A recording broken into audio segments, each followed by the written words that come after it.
जी बिस्मिल्लाहिर्रहमानिर्रहीम।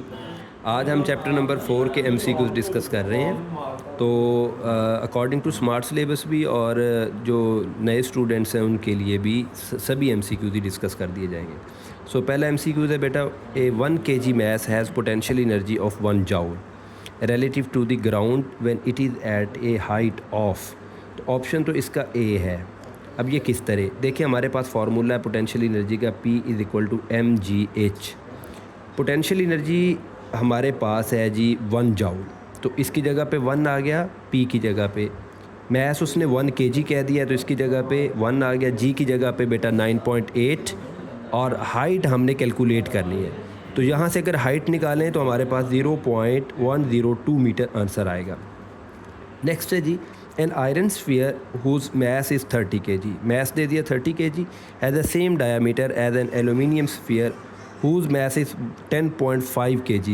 The spheres are simultaneously dropped from a cliff when they are 10 meter from the ground. They have identical. तो acceleration very simple के इतनी लंबी statement के अंदर उसने एक ही बात पूछनी थी, वो एक्सेलरेशन ड्यू टू ग्रेविटी हमारे पास है जी। A body at rest may have, अब बॉडी रेस्ट पे है ना, तो उसकी स्पीड हो सकती है ना वेलोसिटी ना मोमेंटम, तो उसकी एनर्जी जो है वो हमारे पास हो सकती है। ये वाला ऑप्शन बनेगा। The height above the ground of a child on a swing varies from 0.5 meter off his lowest point of 1.5 meter at his highest point the maximum speed of the child is approximately।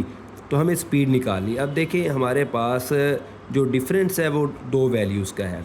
सो हमारे पास ये formula velocity निकालने के लिए बनेगा जी, v is equal to 2g h2 minus h1 और इसका under root. अब 2 का 2, g की वैल्यू 9.8 है और हाइट का डिफरेंस। अब h2 बाद वाली वैल्यू है 1.5 माइनस 0.5, इसको सबको सॉल्व करें तो जो आंसर बनता है वो 4.4 मीटर पर सेकंड बनेगा। ये मीटर पर सेकंड है जी, ये बुक के अंदर करेक्शन कर लीजिएगा, मीटर सेकंड लिखा हुआ है, तो वेलोसिटी का यूनिट चूँकि मीटर पर सेकंड होता है। अच्छा जी, when a ball is thrown vertically upward and then falls back to the ground, which force can be considered conservative in this scenario। इस सिनेरियो के अंदर जो हमारे पास ग्रेविटी है ये हमारे पास कंजर्व्ड रहेगी। उसके बाद ये according to work energy principle in linear motion the work done on a body is equal to. तो ये स्टेटमेंट है जी वर्क एनर्जी प्रिंसिपल की, change in kinetic energy, work done is equal to change in kinetic energy. Then power of a lamp is 6 watt. अब power उसने आपको बता दी है, P की वैल्यू 6 वाट है। देन वो कहता है how much energy does a lamp gives out in 2 minutes. तो आपने एनर्जी E कैलकुलेट करना है और टाइम उसने आपको बता दिया है 2 मिनट। तो बेटा हमारे पास फार्मूला होता है एनर्जी कैलकुलेट करने के लिए। पहले तो देखिए पावर का फार्मूला है, P is equal to W चूँकि वर्क है, वर्क का यूनिट जाउल और एनर्जी का यूनिट भी जाउल होता है, तो P is equal to E over T में लिख सकता हूँ। यहाँ से अगर मैंने E निकालना है तो E को इधर ही छोड़ दें, T इधर डिवाइड हो रहा है, पावर के साथ जाके मल्टीप्लाई हो जाएगा। सो पावर हमारे पास है जी 6 और टाइम है जी 2 मिनट। अब ये 120 बन जाएगा क्योंकि 1 मिनट में 60 सेकंड है, तो 6 मल्टीप्लाई बाय 120 करें तो जो आंसर आएगा वो 720 जाउल आएगा। तो ये वाला ऑप्शन बनेगा। A dry battery can deliver 3000 joule of energy to a 2 watt small electric motor before the battery is exhausted for how many minutes does the battery run. तो इसके लिए 25 मिनट होंगे। इसके लिए भी वही फार्मूला हमारे पास, P is equal to E over T। तो अब ये देखें हमने टाइम निकालना है ना, तो T जो है वो पावर की जगह पे आ जाएगा, तो E ओवर P कर देंगे। सो यहाँ पे हमारे पास जाउल एनर्जी 3000 बता दिया जी उसने, इसकी जगह पे पुट कर दें और जो पावर है वो 2 है, तो इसको जब हम सॉल्व करते हैं तो जो आंसर आएगा वो हमारे पास 25 मिनट्स के अंदर आंसर आ जाएगा।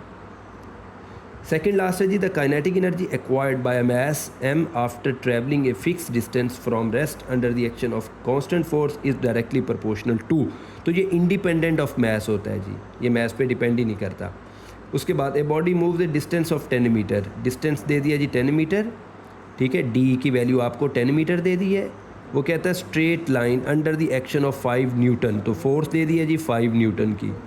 If the work done is 25 joule, तो W दे दिया जी आपको 25।